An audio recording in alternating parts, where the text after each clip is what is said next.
세계적으로 존경받는 불교학자 한 분이 이런 주장을 한 적이 있습니다. 붓다는 가상의 인물이다. 이 말을 들으시면 어떠십니까? 부처님 오신 날 우리가 매년 기념을 하는데 그 기념일 계산하는 방식이 나라마다 다르고 전통마다 다릅니다. 불기가 몇 년인지도 나라마다 다릅니다. 예수님 생일은 12월 25일로 전 세계가 통일했는데 왜 부처님은 그렇지 않을까요? 이유가 있습니다. 기독교는 제국의 힘으로 하나의 기준을 만들었습니다. 다른 해석이나 다른 성서를 들고 오는 사람들은 거의 죽었습니다. 그렇게 통일됐습니다. 붓다는 달랐습니다. 각자의 말로 나의 가르침을 전해라. 붓다가 살아계실 때 제자들이 요청했습니다. 당신의 가르침을 딱 정리해 주시면 외워서 한 글자도 틀리지 않게 수천 년 내려가게 하겠다고. 붓다는 거절하셨습니다. 경상도 사람이면 경상도 말로 하고 제주 사람이면 제주 말로 해라. 하나의 언어로 고정하는 것은 사제 계급이 권위를 유지하는 수단일 뿐이라고 하셨습니다. 그래서 불교는 중국말로도 티베트 말로도 한국말로도 번역됐습니다. 번역되면서 해석이 조금씩 달라졌고 문화마다 다른 모습을 갖게 됐습니다. 그러니 부처님 오신 날도 나라마다 달라진 것입니다. 그렇다면 정말로 붓다는 실존했을까요? 전 세계 최고의 불교학자들이 모여 수십 편의 논문을 쏟아낸 끝에 내린 결론이 이것입니다. 붓다가 언제 태어나서 언제 죽었는지 모른다. 오차 범위가 300에서 400년입니다. 그런데 흥미로운 것이 있습니다. 서로 다른 지역에서 각자의 언어로 600년 넘게 구전으로 전해 내려온 가르침들을 모아 비교해 봤더니 98%가 일치했습니다. 이것이 붓다가 실존했다는 가장 강력한 증거입니다. 붓다가 실제로 없었다면 어떻게 수천 킬로미터 떨어진 곳에서 각자의 언어로 전해 내려온 이야기가 이토록 정확하게 같을 수 있겠냐는 것입니다. 그리고 경전에는 신화가 아닌 사람의 이야기가 담겨 있습니다. 깨달음을 얻은 후 처음 만난 수행자가 아, 이 사람 맛이 같구나 하고 외면했다는 기록. 옛 동료들에게 찾아갔을 때 저 배신자 왔다. 아는 척 하지 말자 하는 반응을 들었다는 기록. 설득하고 설득해서 겨우 첫 번째 설법을 시작했다는 기록. 신이라면 나타나는 순간 모두가 엎드려야 합니다. 그런데 붓다의 이야기에는 좌절이 있고 서툰 설득이 있고 관계의 어색함이 있습니다. 그것이 오히려 진짜 사람이었다는 증거입니다. 그럼 우리가 절에서 보는 황금빛 불상은 어떻게 만들어진 것일까요? 붓다가 살아계실 때 그분의 형상을 만들지 않았습니다. 성스러운 분을 사람 손으로 형상화하는 것 자체를 하지 않았기 때문입니다. 붓다를 상징할 때는 발자국이나 보리수나 빈 왕좌만 그렸습니다. 불상이 만들어지기 시작한 것은 알렉산더 대왕이 인도에 진출하고 난 이후입니다. 그리스 문화와 인도 문화가 만나면서 헤라클레스 같은 신의 형상을 만드는 문화가 들어왔고 그때부터 붓다의 모습을 조각하기 시작했습니다. 불상의 곱슬머리처럼 보이는 부분은 사실 소라고둥 모양입니다. 붓다는 제자들과 똑같이 삭발을 하셨습니다. 중국 음식점에서 흔히 보이는 배가 불룩한 포대 화상은 붓다가 아닙니다. 중국에서 유명했던 어느 스님이 굳어진 것입니다. 우리가 알고 있는 부처님의 모습 상당 부분이 후대에 덧붙여진 이미지입니다. 그럼에도 불구하고 그 이미지 안에 2600년 전 한 사람이 남긴 진짜 가르침이 담겨 있습니다. 그분이 누구였는지 이제 천천히 풀어드리겠습니다. 붓다의 본래 이름은 고타마 시다르타입니다.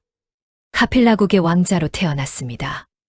아버지는 왕이었고 어머니는 마야 부인이었습니다. 왕자는 아름다운 여인 야쇼다라와 결혼했고 아들 라홀라도 얻었습니다. 세상에서 가장 부족함이 없는 삶이었습니다. 그런데 아버지는 걱정이 많았습니다. 아들이 언젠가 세상의 어두운 면을 보면 모든 것을 버리고 떠날 것이라는 예언이 있었기 때문입니다. 그래서 세계의 화려한 궁전을 지어 계절마다 옮겨 살게 했습니다. 병든 사람도 늙은 사람도 죽음이라는 단어도 왕자 앞에 나오지 못하게 했습니다. 그러나 29이 되던 해 왕자는 처음으로 궁궐 밖으로 나갔습니다. 첫날 그는 한 노인을 보았습니다. 허리가 굽고 머리가 하얀 사람이 지팡이에 의지에 떨고 있었습니다. 마부에게 물었습니다. 저 사람은 왜 저런 모습입니까? 마부가 답했습니다. 저것은 늙음입니다. 사람은 누구나 늙습니다. 왕자님도 언젠가 저렇게 됩니다. 둘째 날 그는 병든 사람을 보았습니다. 온몸이 부서지듯 아파하며 땅을 뒹굴고 있는 사람이었습니다. 셋째 날 그는 시신을 보았습니다. 가족들이 통곡하며 들고 가고 있었습니다. 그날 밤 시따릇하는 잠을 이루지 못했습니다. 내가 아무리 많은 것을 가져도 결국 늙고 병들고 죽는다. 그렇다면 이 모든 것이 무슨 의미인가? 넷째 날 그는 한 수행자를 보았습니다. 낡은 옷을 입고 바로 하나 만든 사람이 세상 모든 것을 내려놓은 듯 평온하게 걸어가고 있었습니다. 그날 밤 시따릇하는 결심했습니다. 이튿날 새벽 그는 잠든 아내와 갓 태어난 아들을 마지막으로 보고 조용히 궁궐을 떠났습니다. 머리를 자르고 왕자의 옷을 벗었습니다. 바로 하나를 들고 숲으로 들어갔습니다. 그의 나이 29이었습니다. 그 후 6년간 시따릇하는 당대 최고의 스승들을 찾아다니며 수행했습니다. 모든 스승이 가르쳐준 경지에 도달했지만 그가 찾는 답은 없었습니다. 그래서 더 극단적인 길을 택했습니다. 하루에 쌀 한 톨만 먹고 뼈가 드러날 때까지 몸을 혹독하게 몰아붙였습니다. 6년이 지나 그는 강가에서 쓰러졌습니다. 이대로는 죽을 뿐이라는 것을 깨달았습니다. 그때 마을 처녀 수자타가 따뜻한 우유죽 한 그릇을 올렸습니다. 시따르타는 천천히 그 죽을 받아 드셨습니다. 몸에 기운이 돌아오고 정신이 맑아지면서 그 자리에서 깨달음을 얻었습니다. 극단의 쾌락도 답이 아니고 극단의 고행도 답이 아니다. 진리는 가운데 길에 있다. 이것이 중도의 시작입니다. 기운을 차린 시따르타는 보드가야의 보리수 아래에 자리를 잡았습니다. 이 자리에서 깨닫지 못하면 이 자리에서 죽으리라. 49일째 새벽 밝은 별 하나가 동쪽 하늘에 떠올랐을 때 그는 마침내 깨달음을 얻었습니다. 이 순간부터 시따르타는 깨달은 자라는 뜻의 붓다가 되셨습니다. 그때 그의 나이 35이었습니다. 한 가지 반드시 기억하셔야 할 것이 있습니다. 붓다는 신이 아닙니다. 세상을 만든 창조주가 아닙니다. 사람으로 태어나 사람으로 사시다가 스스로의 힘으로 깨달음을 얻으신 분입니다. 붓다는 이렇게 말씀하셨습니다. 나는 길을 가리킬 뿐이다. 길을 걷는 것은 너희 자신이다. 이 한마디가 불교의 출발점입니다. 대신 믿어주는 것도 대신 깨달아주는 것도 없습니다. 스스로 보고 스스로 확인하고 스스로 걷는 것. 그래서 오늘날 불교가 종교를 넘어 철학으로, 심리학으로, 수행법으로 전 세계에 퍼지고 있는 것입니다. 믿음을 강요하지 않는 유일한 전통이기 때문입니다. 붓다는 깨달음을 얻으신 후 45년간 인도 곳곳을 다니시며 가르침을 펼치셨습니다. 귀족과 거지, 왕과 농부, 학자와 살인자, 천민 여인까지 가리지 않고 모든 사람을 만나셨습니다. 모든 인간을 오직 한 사람으로 보셨습니다. 오늘 첫 번째 이야기는 여기까지입니다. 2600년 전 인도 땅에서 왕자로 태어나 스스로의 힘으로 깨달음을 얻은 한 사람의 이야기를 들으셨습니다. 다음 시간에는 이분이 깨달으신 것이 무엇인지, 그리고 그 가르침이 지금 이 시대 우리에게 어떤 의미를 갖는지 이야기해 드리겠습니다. 인도하면 무엇이 떠오르십니까? 타지마할, 카레, 겐지스강, 요가, 그리고 힌두교. 맞습니다. 인도는 힌두교의 나라입니다. 인구의 80%가 힌두교도이고 힌두교는 인도의 역사와 문화와 일상 속에 깊이 녹아 있습니다. 그런데 불교는 인도에서 태어났습니다. 시따르타가 보리수 아래에서 깨달음을 얻은 보드가야, 처음 설법을 하신 사르나트, 열반에 드신 쿠시나가라, 모두 인도 땅에 있습니다. 그런데 지금 인도의 불교 인구는 1%가 채 되지 않습니다. 불교는 태어난 땅에서 사라졌습니다. 어떻게 이런 일이 벌어진 것일까요? 이것을 이해하려면 힌두교가 무엇인지부터 알아야 합니다. 힌두라는 말은 강 이름에서 왔습니다. 인더스 강을 인도 아리안들은 신두라고 불렀고 이란 쪽에서는 힌두라고 발음했습니다. 강 이름이 그 강 주변에 사는 사람들의 이름이 됐고 나중에는 그 사람들의 삶의 방식 전체를 가리키는 말이 됐습니다. 힌두교는 처음부터 교리를 가진 종교가 아니었습니다. 그 땅에서 살아온 사람들의 총체적인 문화였습니다. 이 문화의 핵심에는 사제 계급 브라만이 있었습니다. 브라만은 제사를 독점했습니다. 하늘에 무언가를 전달하려면 반드시 브라만이 주문을 외우고 불에 태워 올려야 했습니다. 아들을 낳고 싶어도 브라만이 필요했고 병을 낫고 싶어도 브라만을 불러야 했습니다. 지금 절에서 스님들이 제사를 지내주고 신도들이 보시를 드리는 구조가 어디서 왔는지 이제 보이십니까?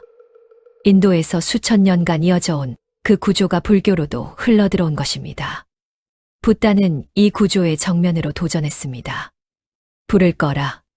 제사에 쓰는 불을 꺼라.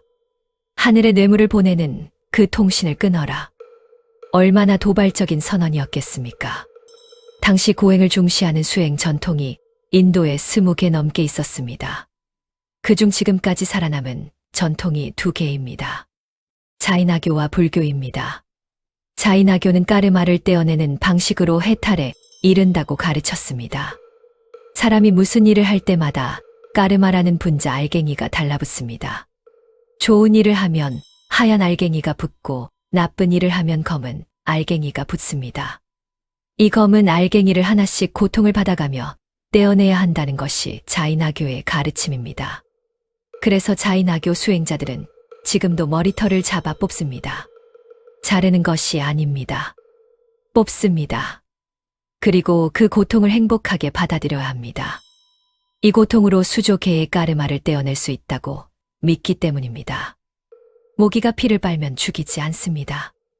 내 피를 먹고 만족하게 해주는 것이 또 하나의 까르마를 떼어내는 기회이기 때문입니다. 이것을 들으신 붓다는 이렇게 말씀하셨습니다. 내가 너희들에게 개인 파산을 가르쳐 주겠다. 조단위 부채를 하나씩 갚아나가는 것이 아니라 채무자 자체를 없애버리는 방법이 있다는 것입니다. 채무자가 없어지면 그 부채는 어떻게 됩니까? 의미가 없어집니다. 윤회를 안 하면 까르마가 무력화됩니다. 윤회를 안 하려면 집착이 없으면 됩니다. 집착을 없애는 방법이 선정수회입니다.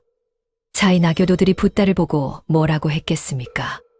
부채를 안 갚으려고 저러는 사기꾼들이다. 붓다 쪽에서는 뭐라고 했겠습니까?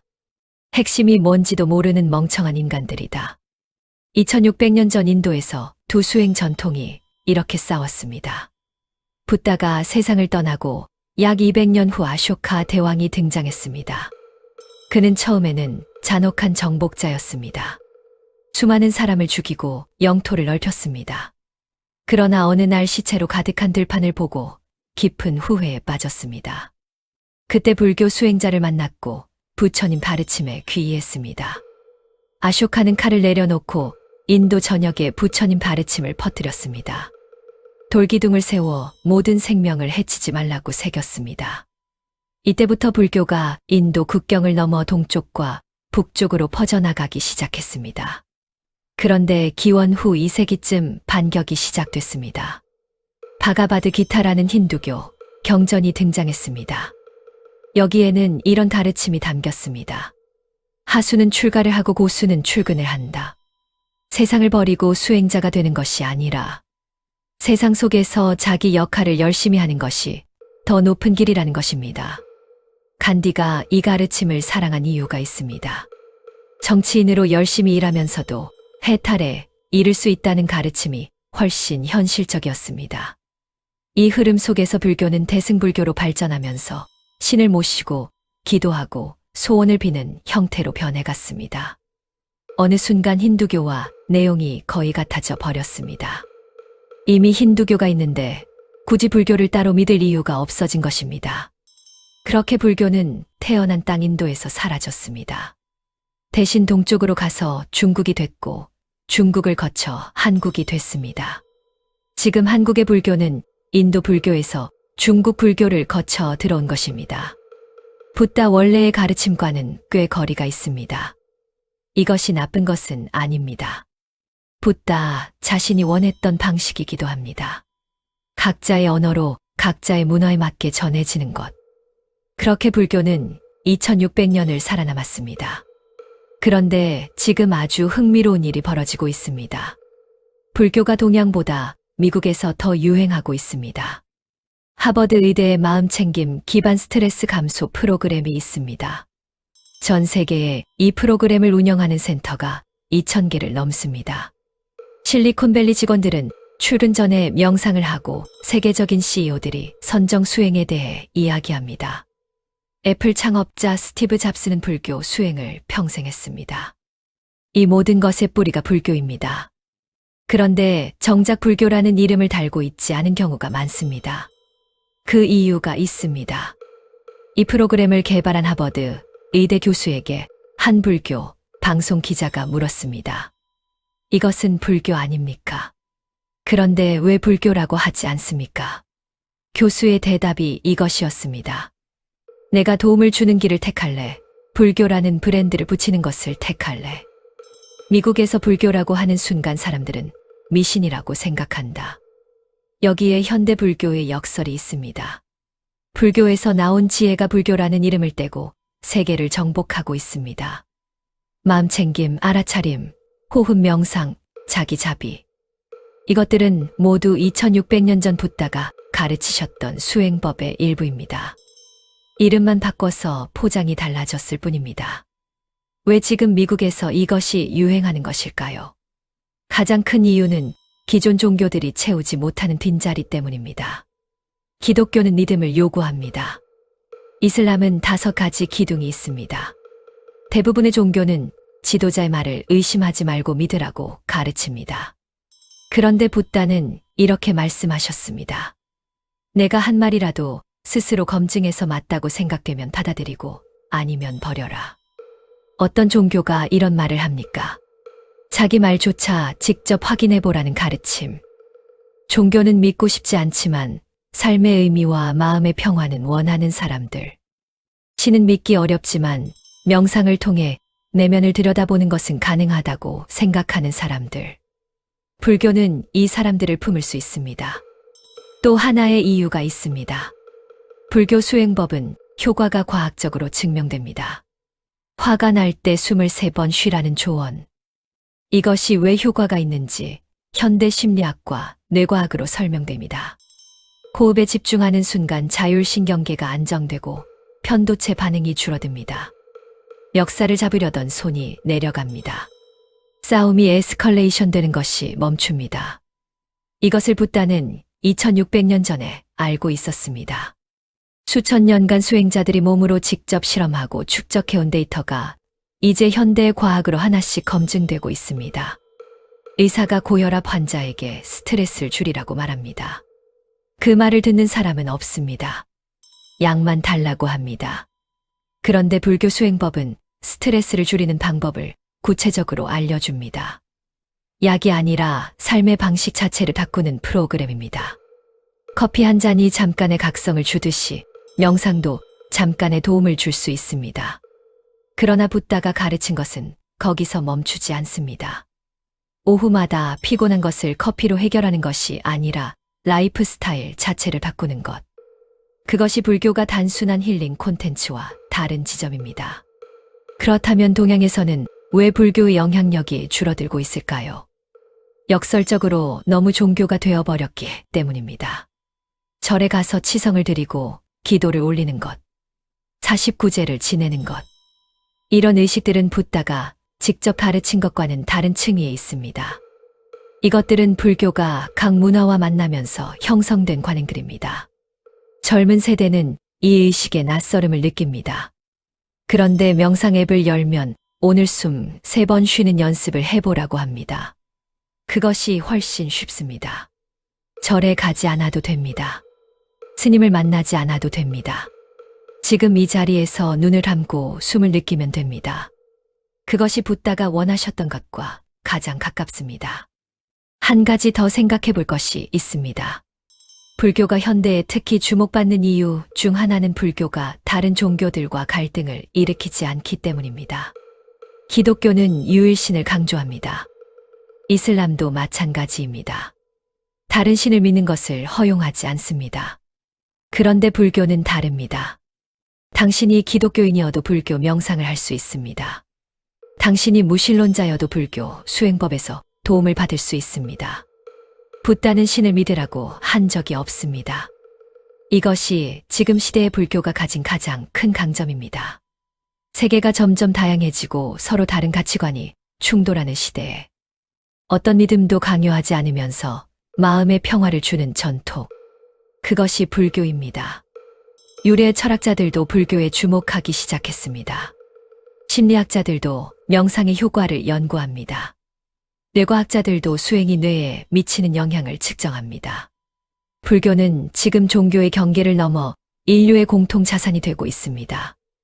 2600년 전 인도의 한 숲에서 시작된 가르침이 지금 실리콘밸리의 사무실에서, 하버드 의대의 강의실에서, 그리고 스마트폰 안의 명상 앱에서 살아 숨쉬고 있습니다. 그 가르침의 핵심은 2600년 전이나 지금이나 같습니다. 지금 이 순간 자기 마음을 들여다보는 것, 지금 이 호흡을 느끼는 것, 집착에서 한 발자국 물러나 보는 것. 이것이 붓다가 남기신 가장 단순하고 가장 깊은 말씀입니다. 다음 시간에는 붓다가 정말 가르치신 것이 무엇인지, 그리고 기도에 대해 붓다가 어떤 입장이셨는지 이야기해 드리겠습니다. 절에 가면 두 가지 풍경이 있습니다. 하나는 법당 안에서 좌선을 하거나 불경을 독송하는 스님들.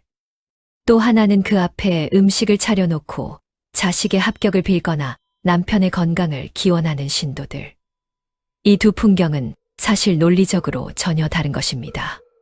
스님들이 하는 것은 붓다가 가르친 수행입니다. 신도들이 하는 것은 힌두교에서 수천 년간 이어져 온 기원입니다. 그런데 우리는 둘 다를 불교라고 부릅니다. 붓다는 기도하라고 한 적이 없습니다. 붓다를 한마디로 설명하면 보컬 트레이너 같은 분입니다. 보컬 트레이너는 이렇게 말합니다. 성대의 구조를 설명해 줄 테니 가서 연습해라. 다음에 확인해 주겠다. 그 앞에서 큰 절을 10번 한다고 노래 실력이 나아지지 않습니다. 붓다도 마찬가지였습니다. 내가 가르치는 것을 이해하고 스스로 수행해라. 내가 대신 해줄 수 없다. 그런데 사람들은 힘든 일이 생기면 누군가에게 빌고 싶습니다. 그것은 인간의 본능입니다. 붓다 살아계실 때도 수많은 사람들이 그분 앞에 와서 기도하고 절했습니다. 붓다는 그것을 크게 나무라지는 않으셨습니다. 다만 그것이 전부가 되어서는 안 된다고 하셨습니다. 그나마 겸손하게 기도하는 자세로 찾아온다면 가르칠 기회가 생기니까 막을 이유도 없다는 태도셨습니다.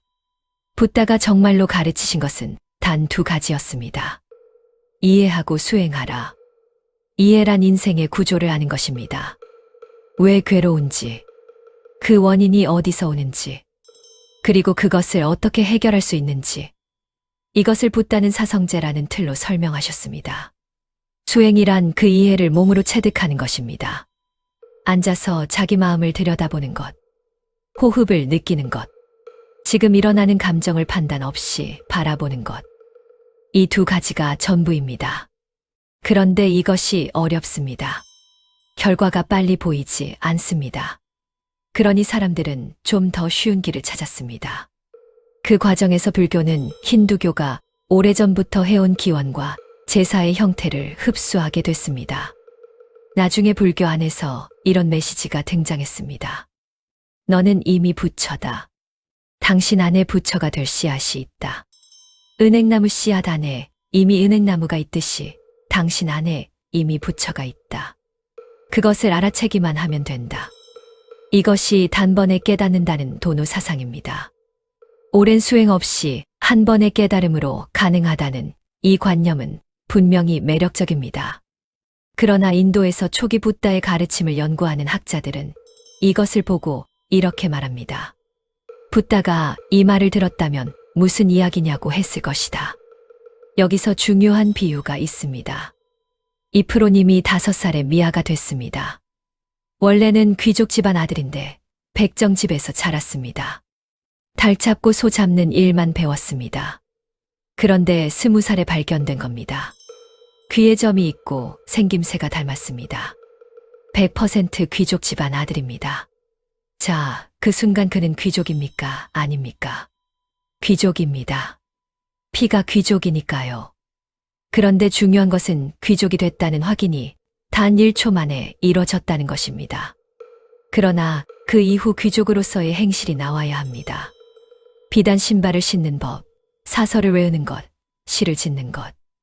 10년, 15년의 교육이 필요합니다. 이것이 도노점수입니다. 단번에 깨닫고 수행은 점진적으로 한다. 그러니까 스님들이 책 뒤에 1989년 송광사에서 어느 스님 아래에서 깨달음을 얻어라고 쓰는 것은 부처가 됐다는 것이 아닙니다. 내 안에 불성이 있다는 것을 확인했다는 뜻입니다. 귀족임이 확인된 것이지 귀족 행세를 완성한 것이 아닙니다.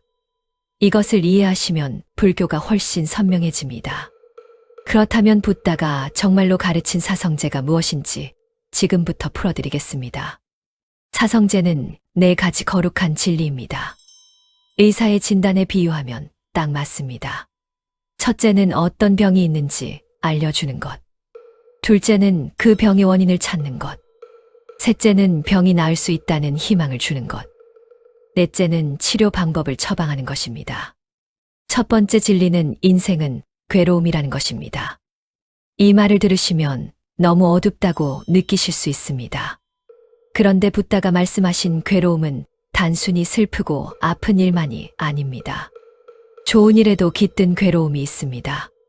지금 행복해도 그 행복이 사라질까 두려운 마음, 사랑하는 사람을 잃을까 불안한 마음, 가진 것을 빼앗길까 조마조마한 마음, 그리고 모든 것이 변한다는 데서 오는 깊은 허무감.